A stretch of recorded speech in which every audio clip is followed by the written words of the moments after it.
Canada is falling behind. That's the reality.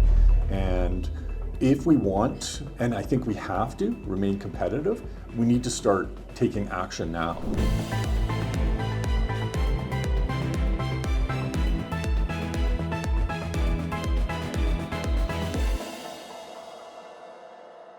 Hey folks, Flo here with Blockchain North. We're at the CBC's Alberta Trade Mission. Today's Energy Day. I'm here with Darcy, who's with Hive Digital Technologies. Darcy, great to speak with you today. What brings you to Alberta? I don't think you have operations here. No, we don't. We came for the Canadian Blockchain Consortium Alberta Days.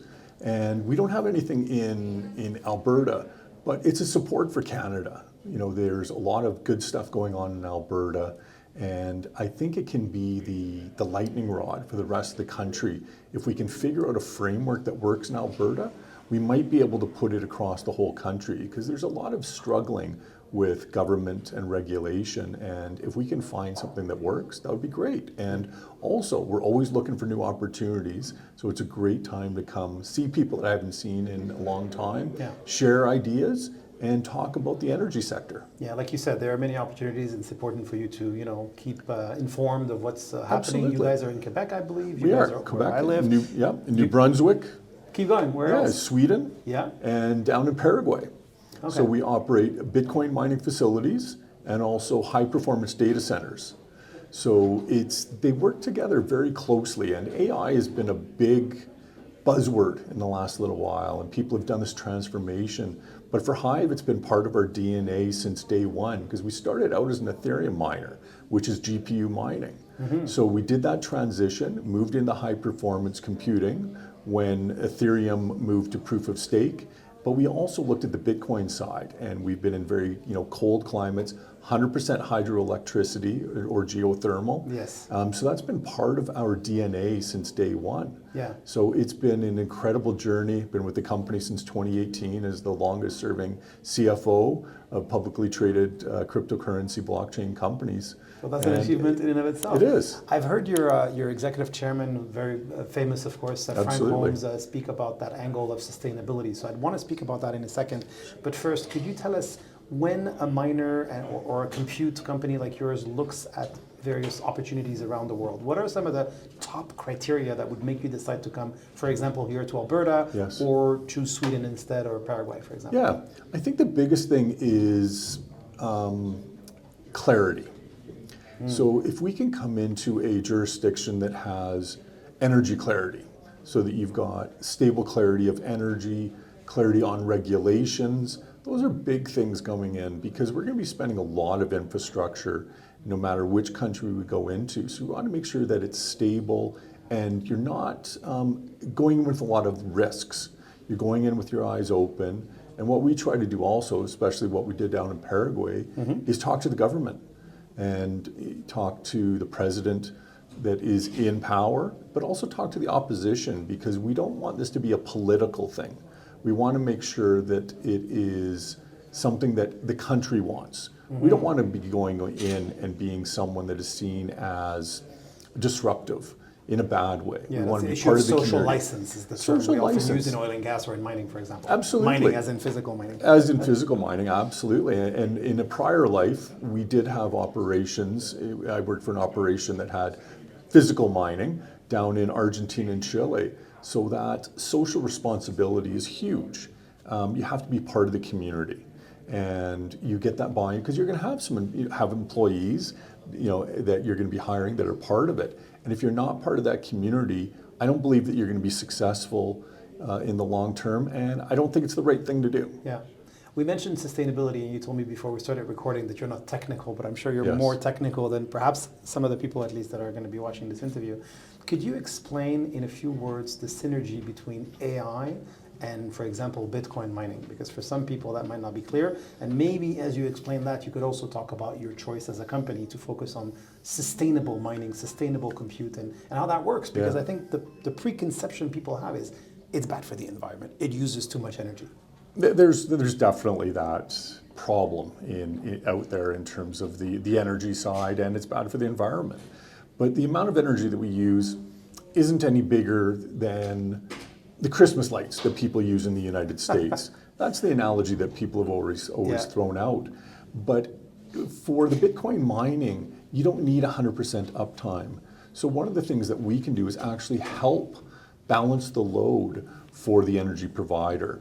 Like what we've done in Sweden for years is if there is a demand that the energy provider has, they can send a signal to our operations and we can take our approximately 30 megawatt facility down to 5 megawatts within 3 or 4 seconds. 30 megawatt, could you maybe equate it to, for example, a number of residential homes or something like that so people understand how big that is? It's, I can't actually. Okay, but it's significant. It's significant. Certainly a neighborhood or something Absolutely, like that, right? Okay. Certainly. So by being able to bring that down, you're not causing any blackouts, you're not causing any brownouts. So, and it helps the energy provider because they don't have to build a bigger dam. Yeah. Or put in, some other generation to be able to handle that load. So, or on the contrary, as I understand, it can also support the construction of more energy because we Absolutely. always need more capacity than you expect to use, right? That's and correct, if you know yes. that you're going to have an off-taker, in other words, a client, someone who's going to buy your energy, regardless of the capacity you were intending to build initially, that would support the construction of those projects Absolutely. too, right? Including in renewables, for example. Including renewables, because if you had somebody that wasn't able to do that load balancing, then the energy provider would have to spend billions of dollars on a new dam or something. Yeah. Otherwise, they can use that $1 billion on other infrastructure. Yeah. And we are someone who's going to continue to take that electricity. So in the evenings, when people aren't using their electricity, they're still selling it to us because we're running our facilities 24 hours a day, but we are also able to, as I've mentioned, do some load balancing and bring it down. Now, when you move into the high performance data centers, those need 100% uptime. You can't have those in situations and locales where you do the load balancing. You can't be somewhere where with your facility being there, that it's putting you on the or the community on the edge of what their demand is. Yeah, exactly. So that's huge. So when we're looking for places, we want to make sure that it's something that fits with, obviously, with the local economy, fits with what we need, and it's a balancing, and it's a collaborative thing, and it's that social responsibility. Yeah. And because what you're building is strategic as well. What you're building Absolutely. is of national or regional importance. You're It not is. building just a widget factory. You're building No. something that is needed for individuals, for industries, and is even a strategic asset.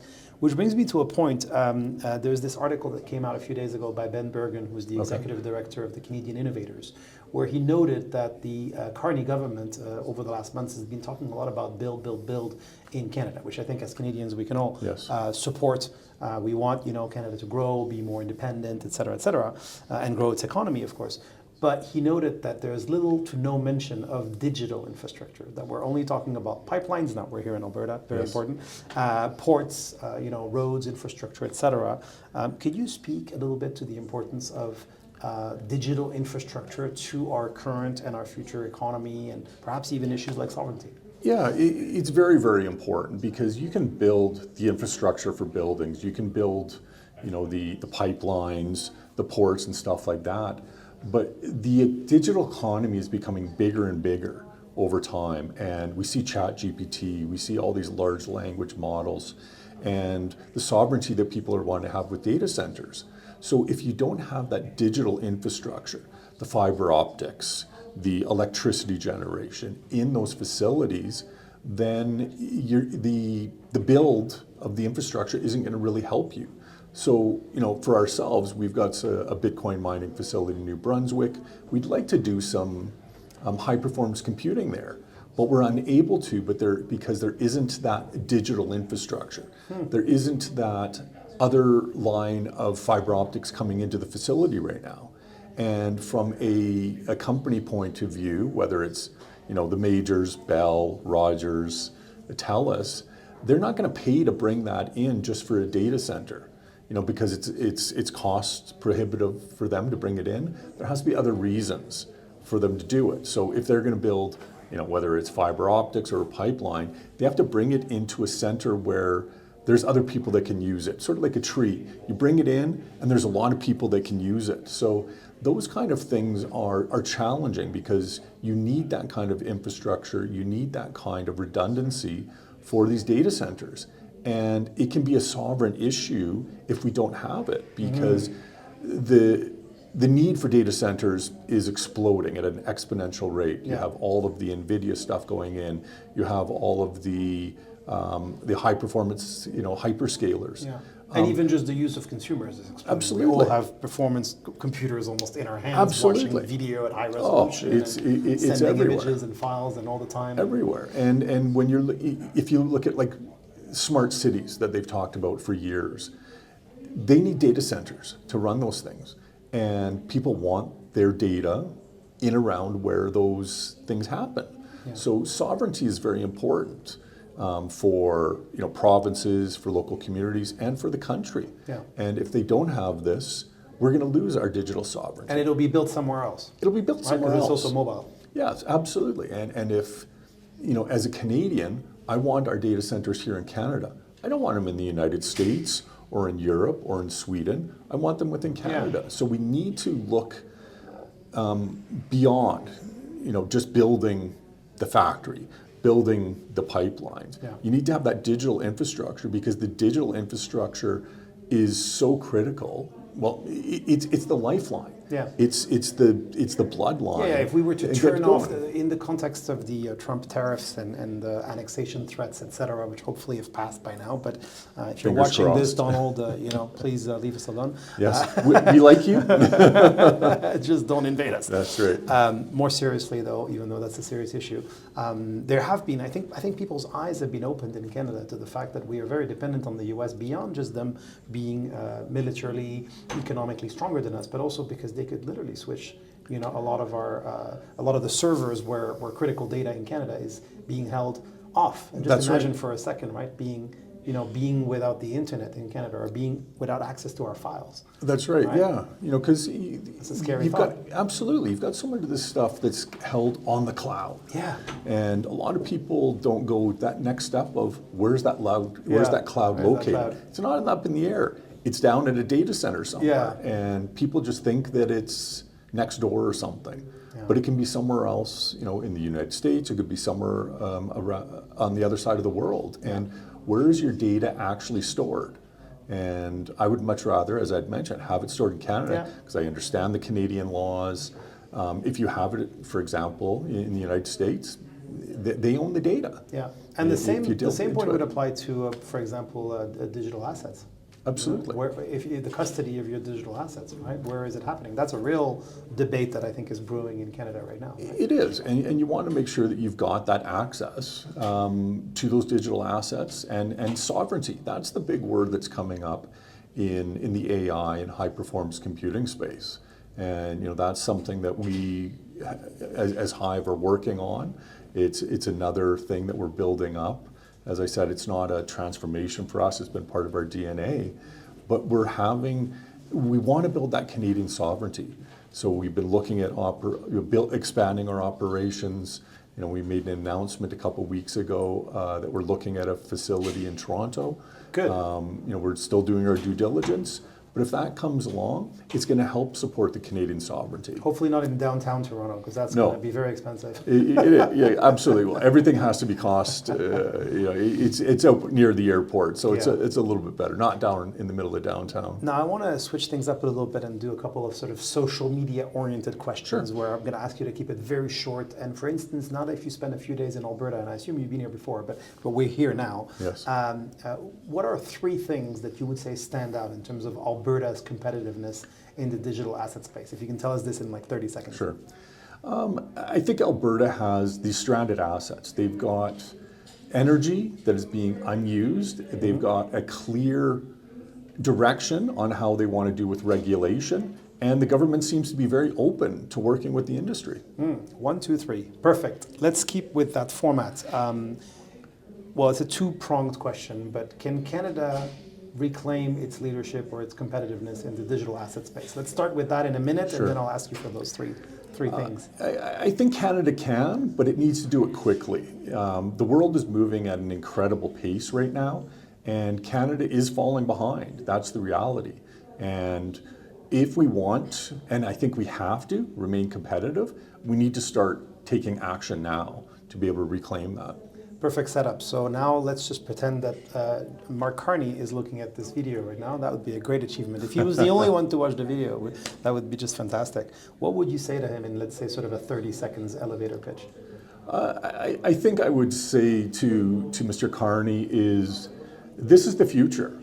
You know, the digital future, whether it's Bitcoin mining, AI, is you want the Canadian sovereignty. And if we don't build the infrastructure on the digital side, it's going to go elsewhere. And sovereignty is very important, which we've really realized with what's happening down across the border in the United States.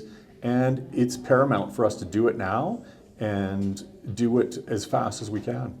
Time is now, and speed is what is it? Essence. Of the essence. Of Thank the you very essence. much. Absolutely. We've got our videographer who's now whispering to me. Fantastic. One last question about Hive, perhaps. Do you want to give us a little update on what you guys are working on right now? What's the latest project or even an announcement that you have? This will come out in the next few weeks. Okay. Yeah, so Hive is 100% green energy, Bitcoin, and data center company. We have moved in the last 8 weeks from 6 exahash to where we're sitting right now at 12 exahash and are on a clear pathway to 25 exahash by American Thanksgiving. And this is all due to our 300 megawatt expansion down in Paraguay. So we're continuing to expand. Our high performance computing is running at about $20 million on annual run rate, and we see that continuing to expand over the next year. So it's a very exciting time for Hive. I've been with the company since 2018, and this is the transformational point in Hive's evolution. And I'm super excited about the path forward, for the excitement for our investors, and for everybody that's involved with Hive. Well, we're very excited to have you here in Canada as a Canadian company. Absolutely. Congratulations on being the longest serving CFO in the industry, if I understood you correctly. And we do hope that you'll be choosing Toronto, but perhaps also Alberta for your next facilities. Let's build it here in Canada as much as we can. Build in Canada as much as we can, and especially on that digital asset, high performance computing side, because it's so important to have that digital sovereignty. Absolutely. Thank you, Perfect. Darcy. Thank you, Speaking Flo. to chat with you. Thank you.